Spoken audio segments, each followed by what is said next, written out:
News room का रुख कर लेते हैं। मुनीश पांडे हमारे सहयोगी जुड़ चुके हैं, हमारे संवाददाता। मुनीश, ये बहुत मुश्किल है, अब ईडी ने पूरी तरह से शिकंजा कस दिया। अब परिणाम यह है कि जेल जा रहे हैं अरविंद केजरीवाल। वहां से अब किस तरह से हालात देखते हैं और आने वाले और वक्त में आप, क्योंकि जानकारी थी कि ईडी तो जब ईडी का अब जब ये सवाल जवाब खत्म हो रहा है, ये शिकंजा, उसके बाद से सीबीआई भी तैयार खड़ी है, तो मुश्किलें तो बहुत ज्यादा है यहां से। तीन तरफा मुश्किल है आशुतोष। अगर बात करें अरविंद केजरीवाल की, सबसे पहले तो ईडी ने जो आरोप लगाए हुए हैं उसको लेकर अभी भी छानबीन चलती रहेगी, लेकिन जो ईडी ने अभी भी 4 दिन की कस्टडी अपने पास में रखी हुई है, इसका मतलब है कि ईडी कभी भी एप्लीकेशन फाइल करेगी और दोबारा अरविंद केजरीवाल को जेल के अंदर या ईडी के दफ्तर बुलाकर पूछताछ कर सकती है। तो एक कहीं ना कहीं गर्दन पर तलवार लटकाकर ईडी ने रखा हुआ है। दूसरा सीबीआई की तरफ से, क्योंकि जो सूत्र हमें बता रहे हैं, सीबीआई कभी भी आगे आने वाले दिनों में जब अरविंद केजरीवाल जेल में रहेंगे, जेल में पहुंचेगी, वहां से अरविंद केजरीवाल की गिरफ्तारी करेगी, अपनी कस्टडी में लेके कोर्ट में प्रोड्यूस करके फिर से 14-15 दिन तक अपने पास में रख सकती है। और तीसरी मुश्किल होगी, क्योंकि अब वो जेल के अंदर रहेंगे। देखिए आशुतोष, अब इतना आसान नहीं होगा, क्योंकि जो अरविंद केजरीवाल बार बार कह रहे हैं कि जेल से हमारी सरकार चलेगी, जेल से हमारी सरकार चलेगी, जेल से उनकी सरकार तभी चल सकती है जबकि दिल्ली के एलजी परमिशन देते हैं अरविंद केजरीवाल को और जेल अथॉरिटीज को कि हाँ, आप जेल से सरकार चला सकते हैं। लेकिन कुछ ही दिन पहले उन्होंने एक बयान में कहा था दिल्ली के एलजी ने कि जेल से मैं सरकार नहीं चलने दूंगा। तो कहीं ना कहीं एक जो लड़ाई दिख रही थी आम आदमी पार्टी सरकार की और एलजी की, वो मुश्किलें बढ़ती रहेंगी।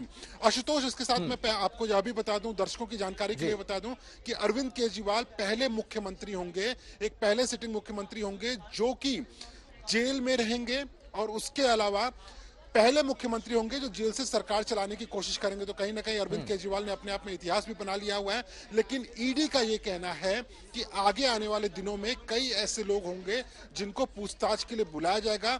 जरूरत पड़ने पर वो अरविंद केजरीवाल से आमना सामना कराने के लिए जेल में भी उस शख्स को लेकर पहुंच सकते हैं और उनसे पूछताछ करा सकते हैं। तो कहीं ना कहीं मुश्किलें बढ़ती नजर आ रही है आशुतोष। और यहां से आगे अब और आपको लगता है कि बहुत जल्द ये सब कुछ तो अब समाप्त होने वाला नहीं है, चुनाव शायद बीत जाए, क्योंकि ये प्रोसेस बहुत लंबा है। ईडी के शिकंजे में जो भी पहुंचा वो देखा गया कि वो बहुत लंबे अंतराल तक अंदर ही है। खुद उठा लीजिए, दिल्ली के तमाम जो मंत्री हैं उसमें कई लोग अभी शामिल हैं, और अब ये जो तलवार अरविंद केजरीवाल के गले फंस गई है, जेल पहुंच गए हैं, तो आपको लगता है इतनी आसानी से अब बाहर आ पाएंगे? सीबीआई भी खड़ी है बाहर। आशुतोष, बिल्कुल सही बोला आपने। इलेक्शन तक उनका बाहर आना बेहद नामुमकिन है, और मैं इसके लिए बोल रहा हूं क्योंकि आप इसी केस में इतिहास उठाकर देखिए। पिछले साल फरवरी के महीने में मनीष सिसोदिया गिरफ्तार किए गए थे सीबीआई की केस में। उसके बाद ईडी ने उनकी कस्टडी ली। 1 साल से ऊपर हो चुका है, मनीष सिसोदिया जेल के बाहर नहीं आए। कुछ महीनों पहले संजय सिंह को इसी केस में गिरफ्तार किया गया, वो भी अभी तिहाड़ जेल के अंदर ही मौजूद है। इसी केस में सबसे पहली गिरफ्तारी हुई थी आम आदमी पार्टी के कम्युनिकेशन इंचार्ज विजय नायर की। 1.5 साल से ऊपर हो चुका है, अभी तक आए नहीं है।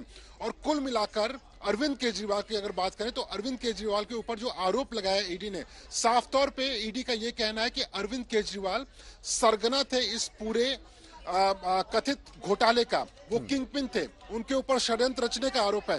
तो जब आपने इतने गंभीर आरोप लगाए हैं, आप ये दावा करते हैं कि आपके पास में जो सरकारी गवाह हैं उन्होंने बयान दिए हुए हैं, वो आपका आधार है, टेक्निकल एविडेंस आपके पास में है, आपके ऊपर आरोप लगता है कि आप अपने फोन का पासवर्ड नहीं दे रहे हो, तो इतना जब मजबूत केस बनाने की आप कोशिश कर रहे हैं तो इतना आसान नहीं होगा अरविंद केजरीवाल का ईडी के केस में बेल पर बाहर आना। और बेल में बाहर आने की प्रक्रिया भी जो रहेगी, 3 कोर्ट देखिए, आप पहले लोअर कोर्ट अगर रिजेक्ट करते हैं तो हाई कोर्ट आप जा सकते हैं, हाई कोर्ट के बाद आप सुप्रीम कोर्ट जा सकते हैं। लेकिन वही सुप्रीम कोर्ट है जिसने इसी मामले में मनीष सिसोदिया की बेल 2 बार रिजेक्ट कर दी थी और आज तक उनको बेल नहीं मिली हुई है। मामले की ट्रायल भी जल्दी शुरू होने वाला है। लेकिन सिर्फ ईडी की से परेशानी नहीं है, परेशानी सीबीआई से भी होगी, क्योंकि सीबीआई जो है वो भी जल्दी इस मामले में अरविंद केजरीवाल की कस्टडी लेगा, और अगर कस्टडी लेता है तो ईडी के साथ साथ सीबीआई केस में भी अलग से बेल लेना पड़ेगा अरविंद केजरीवाल। क्या सोर्सेज, कुछ सूत्र आपको बता रहे हैं कि यह भी संभव है आने वाले वक्त में कि अरविंद केजरीवाल का आमना सामना जिन पर भी आरोप लगाए हैं उन सारे लोगों से करवाया जाए, उनसे आमने सामने बिठाकर पूछें? लेकिन ये सवाल के साथ लौटेंगे, लेकिन संजय कुछ जानकारी देना चाहते हैं दर्शकों को। जी संजय। जी हाँ, आपने अभी थोड़ी देर पहले सवाल पूछा था सरकार कहां से चलेगी। हाँ। अरविंद केजरीवाल कुर्सी छोड़ नहीं रहे हैं, ये बिल्कुल स्पष्ट है। उन्होंने जेल में भी कुर्सी की मांग की है। अच्छा। कि जेल में उन्हें कुर्सी मेज दिया जाए, यानी कुर्सी जेल में भी हटेगी नहीं। उन्होंने ये भी कहा जो धार्मिक लॉकेट उन्होंने पहन रखा है वो लॉकेट भी उन्हें अपने साथ ले जाने की इजाजत दी जाए। तो यानी इसको आप एक सिग्निफिकेंट एक संकेत भी मान सकते हैं कि कुर्सी नहीं छोड़नी है किसी भी कीमत पर, चाहे जेल चले जाएं। वहां जो फर्नीचर है वो नहीं, अलग से उन्हें कुर्सी मेज चाहिए और वो देने की इजाजत मांगी है। यानी कुर्सी नहीं छूटेगी, ये संकेत स्पष्ट है। तो ये संजय, अब आगे और विकल्प क्या हो सकते हैं आम आदमी पार्टी के पास, अरविंद केजरीवाल के पास? सिर्फ जिद से तो इस प्रोसेस चलेगा नहीं, सिस्टम चलेगा नहीं। सवाल का जवाब भी देना ही पड़ेगा, जनता के बीच आपको उतरना ही पड़ेगा। आप अदालत में अगर जा रहे हैं तो जनता की अदालत में भी तो आप जाएंगे, क्या कहेंगे ये भी समझना होगा। तो अभी आगे की जो प्रोसेस है उसको देखते हुए क्या अभी आसार हैं आपके पास? कि अभी तक जो आगे का प्रोसेस है वो लंबा और पेचीदा है। इतनी जल्दी तो ये ऐसी अंधी सुरंग है जिसमें घुसना तो आसान है लेकिन निकलना बहुत मुश्किल है, क्योंकि यू टर्न बहुत दूर जाकर आता है और वो भी यू टर्न उस समय खुला होगा या नहीं खुला होगा ये देखने वाली बात होगी। ऐसे में जेल से सरकार चलाना मुश्किल तो है, चुनौती भरा तो है। देखते हैं इस चुनौतियों से आम आदमी पार्टी कैसे पार पाती है। और दूसरा ये कि जैसा कि आम आदमी पार्टी के सूत्र ये बता रहे हैं कि मई जून जुलाई तक ऐसे ही सरकार मार्च हो गया है, अप्रैल मई जून जुलाई ये 3-4 महीने ऐसे ही सरकार चलाने के आसार हैं, जिसमें जेल में मुलाकात के लिए जाएंगे और वहां से अपनी चीजें, चूंकि मुलाकात का एक समय आमने सामने मुलाकात नहीं हो पाती है। कोविड के समय से ये हो गया, पहले जाली रहती थी, अब शीशे की दीवार रहती है। इस पार मुलाकाती होता है, उस पार कैदी होता है और वो इधर स्पीकर से बोलते हैं और वहीं से आवाज वापस आती है, उधर से वो भी स्पीकर से बात करते हैं। तो सिर्फ आप देख सकते हैं सकल पदार्थ है जगमाही, दिखत लौकत है पर ठेकत नहीं।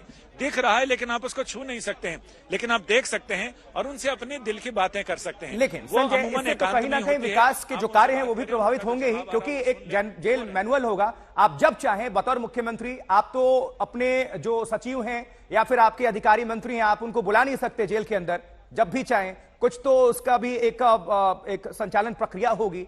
तो इससे कहीं ना कहीं विकास कार्य भी तो प्रभावित होंगे ही दिल्ली की जनता के लिए। देखिए आशुतोष, मैं एक आम आदमी की मुश्किल बता रहा हूं। वो यही कहेगा कि विकास से किसको मतलब है।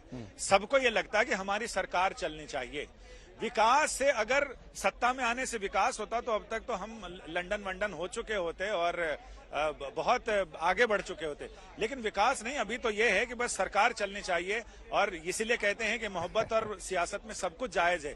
येन केन प्रकारेण, किसी भी तरह साम दाम दंड भेद कुछ भी लगाकर राजनीति चलनी चाहिए, सरकार चलनी चाहिए। आम आदमी का ये मेरा नहीं, आम आदमी किसी से भी पूछ लें वो यही कहेगा कि जिस हमें वोट के लिए भी आप कहेंगे तो लोग यही कहते हैं, अरे वोट देने से क्या चलता, तो हमारा कि दासी छोड़ के हम रानी थोड़ी होने वाले हैं। तो वैसा ही है। तो विकास की बात नहीं, फिलहाल तो यह है कि सरकार कैसे चलेगी। विकास तो सरकार के पीछे पीछे, जैसे ट्रक के पीछे बैरिकेड चलते हैं, विकास तो ऐसे पीछे पीछे टेढ़ा मेढ़ा चलता ही रहता है।